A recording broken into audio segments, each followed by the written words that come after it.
Лермонтов ескерткішінің маңында бір оқиға болды деп едіңіз ғой? Оқиға болды, сонда мен келгенде, соның онда 87 жылда онда келдім мен. Суретте бар, бірақ бар суреттен бағылып кетті талап.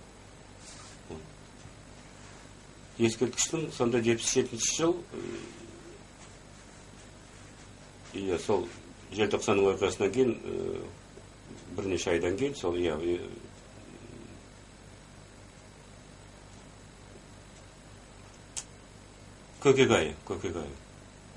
көкек, қазақша көкек дейді ғой, бізде көкек дейміз. Сол көкек айында сонда экскурсияға бардық соның. Лермонтовтың. Сонда неге Кисловодскийге, не Кисловодский емес, Ессентуки деген курортқа мен жіберді шықырысым әбден ауырғаннан кейін путевка беріп, мемлекет. Не үшін берген, үстіген түсіндім. Сонда мен палатыма жатқанда, қасымда үш адамның екеуі стукачтар, орыстар. Үшіншісі мордва, о да орыс өзі санайтын, бірақ сізге менің сөзімнің өзін мордва деп санайды. Соның несіне көшті әйтеуір, өз ұлтына.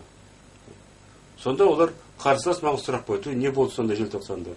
Қалай болды? Сонда менің ойымша олар бір жерде менің сөзім шығады деп ойлаған шығар, соны кім бастаған дегені. Оның ұмтылыс бар ғой. Оның бастықтарын тапсақ, бастықтарын ешкім тапқан жоқ қой сонда. Неге сондай күшті қозғалыс болды? Кім сондай жуас балаларға рух берді? Батыршылық берді. Әсіресе қыздар сондай шайқасқанда, тіпті анау Кавказдан келген нелер, жендеттер бәрі не каска киген, маска киген. Оларды жығып, күштер жетсе, көзі шығып алған сонда. Солардың күштер жетпесе бұлай. Мұз ғой сонда. Үшеу-төртеу жабылып, оны құлатып, құлаған кейін ол көтерілмейді. Үстінде кем болмағанда 20 килодай салмағы не бар сау саймандары. Дубинкасыз, несіз, қарусыз. Сонда солардың несі мен түсіндім. Олар енді империяның адамдары ғой. Ол қозғалыс олар үлкен ойға түсірді оларды.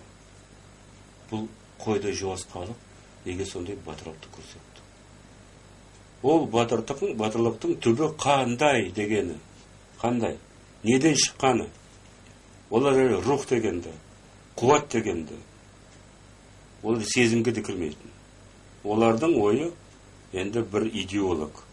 Не идеолог? Бір топ. Оны шығарған өзінің соларға сәйкес қылмыстық тобы. Большевик деймі, меньшевик деймі, уклонист деймі. Бірақ бәрінің олардың қылмыс топтары. Біреусі жеңді, сол топ. Қалғандарын бастарын бұрап тастады сонда. Бізге конкурент болмасын деп.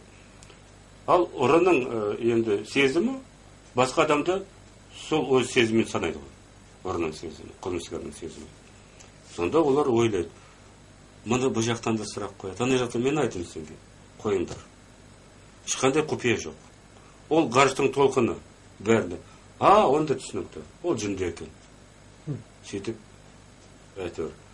Бірақ мен кетпегенше, олар менен қалған жоқ. Ол сонда мен түсінікті. Кімге не үшін путевка беретін.